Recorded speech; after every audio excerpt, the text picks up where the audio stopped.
Throughout both the land of the living and the ghost realm, there are plenty of nice and not so nice characters to hang around with. Do whatever you want to me, but don't you hurt my best friend! So which ones shine the brightest and which ones are about as appealing as being cursed? I'm Kyle with Wicked Binge, and this is the ghost of Molly McGee, good to evil.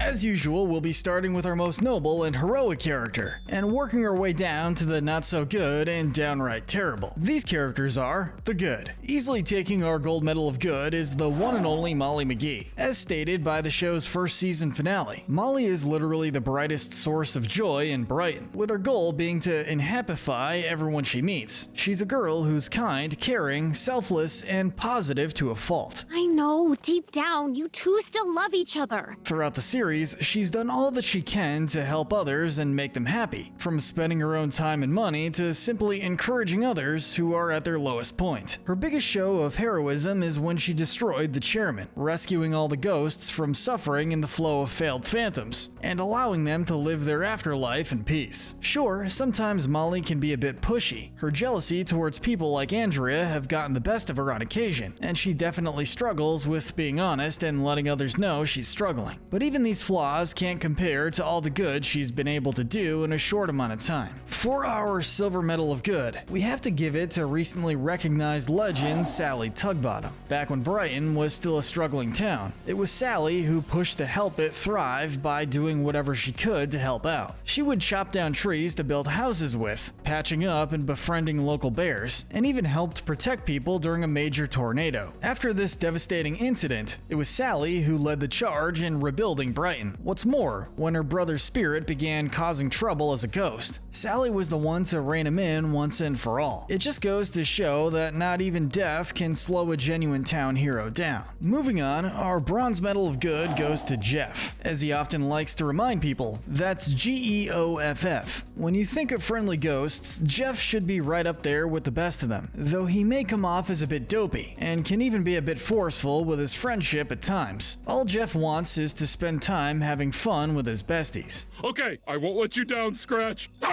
Speaking of which, he'll do anything to help out Scratch and Molly. From helping Scratch avoid the Ghost Council's wrath, to guiding Wrath Molly through the ghost world and protecting her from sob-goblins. He's never been shown to be malicious, even when people purposefully misspell his name. And even his worst moment, eating the anniversary cake that Pete made for Sharon, thinking it was for him, can hardly take away from the nice and lovable guy he is. Next, we have Molly's human bestie, Libby Stein-Torres. As shy and awkward as she can sometimes be, Libby is a true friend through and through. She supports Molly through either helping her out with her plans or keeping her grounded. She can be very clever, being the one to make the fake toes that calmed Howell and Harriet's wrath. She was also the one to reveal the truth about Ezekiel Tugbottom to Molly. You have no idea how deep this rabbit hole goes. Though her shyness can sometimes make it hard for her to be as active as Molly is, Libby is still kind, loyal, and caring. Following her are the heads of the McGee family, Pete and Sharon McGee. While being a bit on the goofy side of things in terms of their personalities, Pete and Sharon are still excellent when it comes to being parents and keeping their family financially stable. Sharon is even willing to take on humiliating gig pig jobs just to help her family make ends meet, while Pete uses his position as city planner to try and make Brighton the best place it can be. When it comes to their parenting, these two also tend to excel more often than not. They're both incredibly supportive of Molly and her inhappifying goal, and while they may push Daryl to not be so mischievous, they still love him for who he is. Honestly, these two are just an example of animated parents done right. Get ready, Fandrias. Next up is Andrea Davenport. Now, this is a character who didn't exactly have the best first impression, as we saw when Molly first meets her. It's shown that whenever someone repeatedly mispronounces her name, she uses her popularity to make them a social outcast. She repeatedly tries to advertise for her parents' store, even when it's not important. And for the longest time, it also seemed like she would only fake being interested in charity stuff in order to be more popular. But as it turns out, this poor little rich girl has layers. While her main reason for doing charity is to get more attention from her neglectful parents, Andrea still seems to care a lot about Brighton itself, even if she can still be just a bit self-centered. Towards the end of season 1, it's Andrea who rallies the town together to buy back the McGee house house, making it so Molly and her family don't have to move.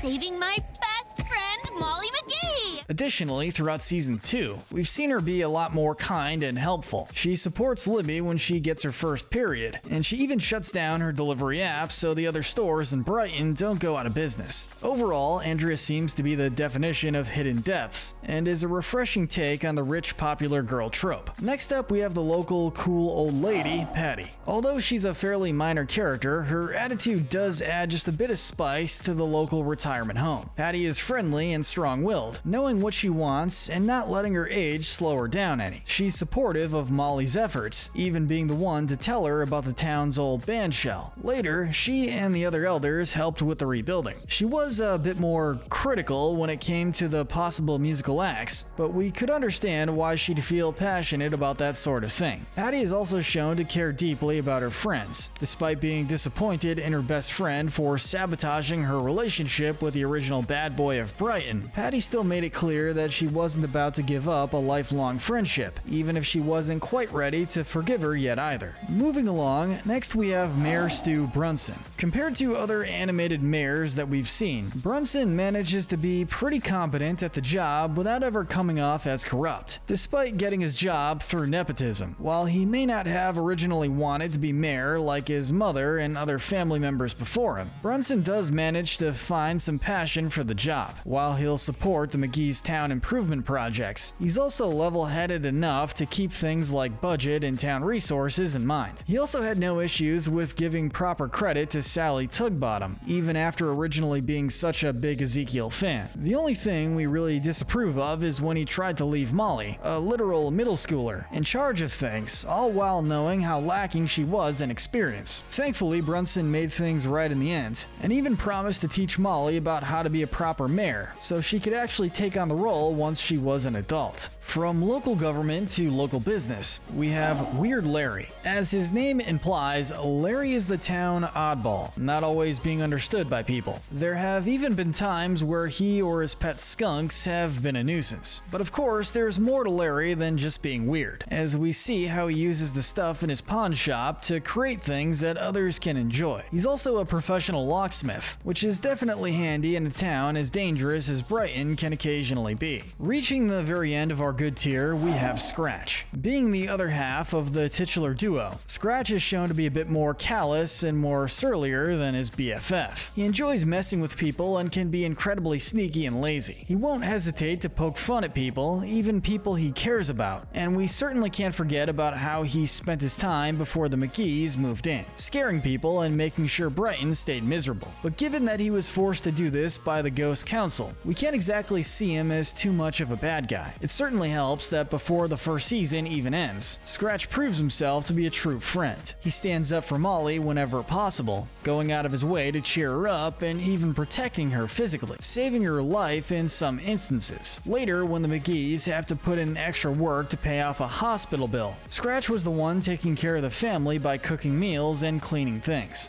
Open wide. Here comes the choo-choo. Long story short, this ghost has certainly come a long way, and we can't wait to see how he continues becoming his best self. We're now moving on to the characters that fall somewhere in between good and evil. This is the gray area. Starting out this tier, we have Grandma Nin. Stern, yet loving, Nin can admittedly be a bit of a mixed bag. At times, she can be incredibly critical of her daughter and even her grandkids, specifically when they're helping her cook or do prep work. Though she's always supportive towards her family, it can sometimes be on the more subtle side of things, much to Sharon's frustrations. But for what it's worth, Nin does love her family and even accepts Scratch as part of it wholeheartedly, making him tie snacks and giving Molly advice on how to help Scratch adjust to living with them. Finishing off our starring family, we have Daryl McGee. Daryl is your classic mischievous little brother, slacking off when it comes to his schoolwork and being a total prankster, much to the dismay of his teachers. Daryl also frequently sells things, sometimes genuine and sometimes bootleg, to secret buyers over the phone, making him come off off is pretty sketchy at times. But while it would be easy to label Daryl as just a troublemaker, he's still just a kid who doesn't mean to seriously hurt anyone with his pranks. He also cares about his family, often helping Molly with her plans without asking for much in return. We still can't completely overlook his junior criminal record, but we also won't deny the good aspects of his character. Next are the semi-antagonists of Season 2, the Chen family. In their debut, these guys come off as the perfect family, easily bonding with the McGees and being more than happy to be their friends. Unfortunately, it's soon revealed that the family are ghost hunters, who are looking to capture any spirits they come across for the sake of protecting the living. While this may make them villains technically, we're willing to cut the family some slack due to how naive they are about the true nature of ghosts. We also can't necessarily blame them for being anti-ghost, given how one allegedly scared Ruben, the father of the family, as a child. It should also be noted that the show is already hinting at the Chens seeing the error of their ways, such as when Ollie finally learns about Scratch but chooses not to tell his mother about him, or about Molly being friends with a ghost. Hopefully the positive development continues as we make our way through Season 2. Speaking of ghosts, let's talk about Howl and Harriet. She's your typical spooky ghost that haunts a forest and is technically the first villain that Molly and Scratch face. Her only goal is to find toes to replace the ones she's lost when she died, even if she has to steal them from the living. Thankfully, fake toes work just as well, and once she finds the ones that Libby crafted for her, she's able to be at peace and leaves Brighton's woods once and for all. Getting back to our living characters, we have Mr. Davenport. It's a shame that Mr. Davenport couldn't be a bit more like his daughter, as we've seen him time and time again be selfish, neglectful, and very self-centered, focusing primarily on his profits. Even when Andrea's delivery app became so successful that it began pushing other local businesses to close their doors, Mr. Davenport still refused to shut the app down, seeing it as the big fish eating the little fish. Big fish always eat the little fish, it's nature's way. However, as cold as Davenport can sometimes be, he does seem to truly care about his daughter, only being convinced to fund the Snowflake Festival in the Christmas episode when he saw how upset Andrea was at not having it. Of course, he still has a long way to go before becoming a truly good parent. Finishing off the Greys, we have the late Ice Princess, Sonia Davis. Once an Olympic-level figure skater, it only took one bad day on the rink for this Ice Princess to lose her crown. Forever bitter about her big fail, Sonia chose to create a huge blizzard in Brighton every 4 years on the anniversary of her loss, not really caring much about how this would affect the town or its citizens. Thankfully, through skating a doubles routine with Pete, she was able to find her love for the sport once again, allowing her to finally find peace and stop her infamous blizzards.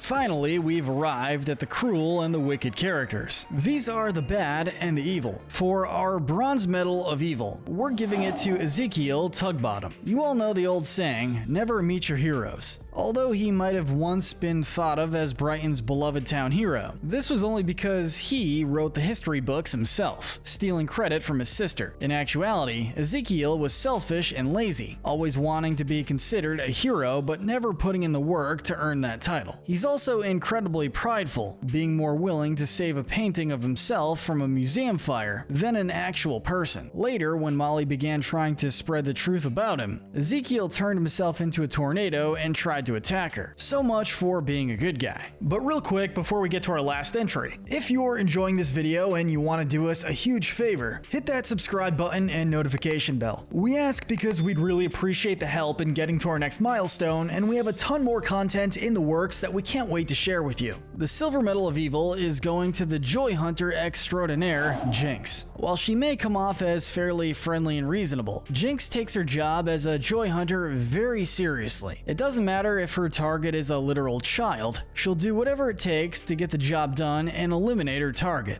To find the joy and eliminate it permanently.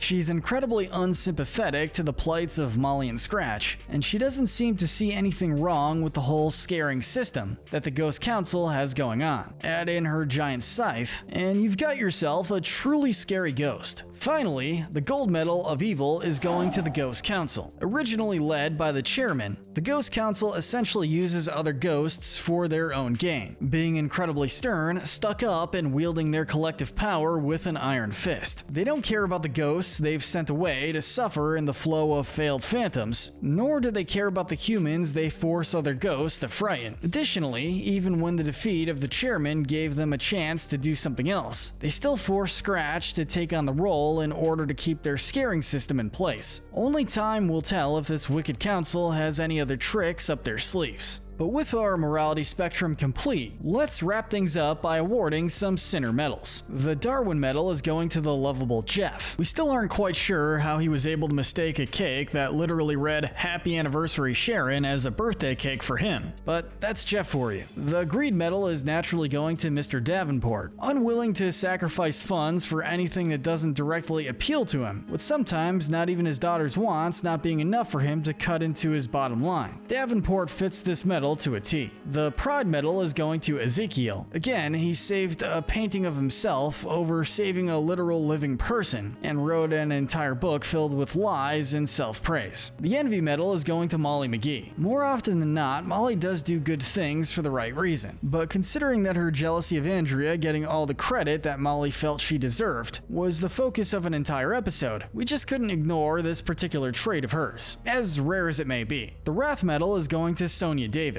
While several characters here have short tempers, only one of them had enough bitterness and anger in her heart to create life-threatening blizzards on multiple occasions. Finally, we're giving the gluttony medal to Scratch. Whether it's elegantly made Thai dishes or rotted food straight from the trash, this ghost will eat anything and everything, all while always coming back for seconds and thirds. But let us know in the comments section who you think the most evil character is. Make sure to hit that notification bell and binge our Good to Evil playlist, where we break down the morality of the characters in your favorite cartoons, shows, and movies. But most importantly, stay wicked.